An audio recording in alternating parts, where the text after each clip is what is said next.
Hey guys, it's just me, Lily Rose, the admin here, and we are jumping right in today. Hebrews chapter 7. It says, This Melchizedek was king of the city of Salem, and also a priest of God Most High.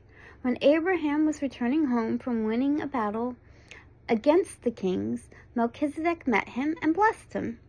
Then Abraham took a tenth of all he had, and that he captured in battle, and gave it to Melchizedek.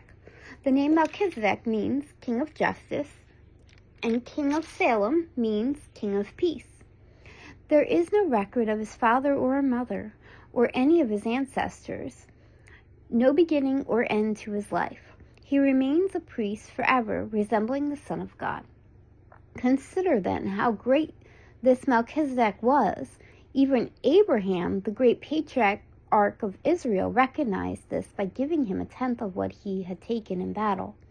Now the law of Moses required that the priests who are descendants of Levi must collect a tithe from the rest of the people of Israel, who are also descendants of Abraham. But Melchizedek, who is not a descendant of Levi, collected a tenth from Abraham. And Melchizedek placed a blessing upon Abraham, the one who had already received the promises of God.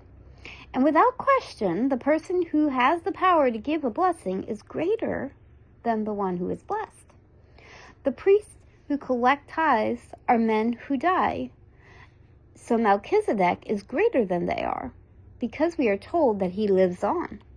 In addition, we might even say that these Levites, the ones who collect the tithe, paid a tithe to Melchizedek when their ancestor Abraham paid a tithe to him. For although Levi wasn't born yet, the seed from which he came was in Abraham's body when Melchizedek collected the tithe from him. So, if the priesthood of Levi, of which the law was based, could have achieved the perfection God intended, why did God need to establish a different priesthood with a priest in the order of Melchizedek instead of the order of Levi and Aaron?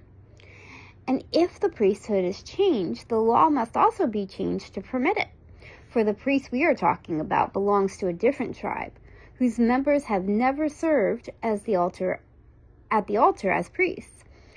What I mean is, our Lord came from the tribe of Judah, and Moses never mentioned priests coming from that tribe. This change has been made very clear since a different priest, who is like Melchizedek, has appeared. Jesus became a priest, not by meeting the physical requirements of belonging to the tribe of Levi, but by the power of a life that cannot be destroyed. And the psalmist pointed this out when he prophesied, "You are a priest forever in the order of Melchizedek." Yes, the old requirement about the priesthood was set aside because it was weak and useless, for the law never made anything perfect. But now we have confidence in a better hope, through which we draw near to God. This new system is established with a solemn oath. Aaron's descendants became priests without such an oath. But there was an oath regarding Jesus, for God said to him, "The Lord has taken an oath and will not break his vow. You are a priest forever." Because of this oath, Jesus is the one who guarantees this better covenant with God. There were many priests under the old system. The death prevented them from remaining in office. But because Jesus lives forever, his priesthood lasts forever. Therefore, he is able once and forever to save those who come to God through him. He lives forever to intercede with God on their behalf. He is the King of high priests we need because he is holy and blameless, unstained by sin. He has been set apart from sinners and has been given the highest place of honor in heaven.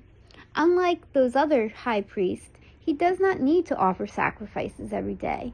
They did this for their own sins first, and then for the sins of the people. But Jesus did this once for all, when he offered himself as the sacrifice for the people's sin. The law appointed high priests who were limited by human weakness, but after the law was given, God appointed his Son with an oath, and his Son has been made perfect, the perfect high priest forever.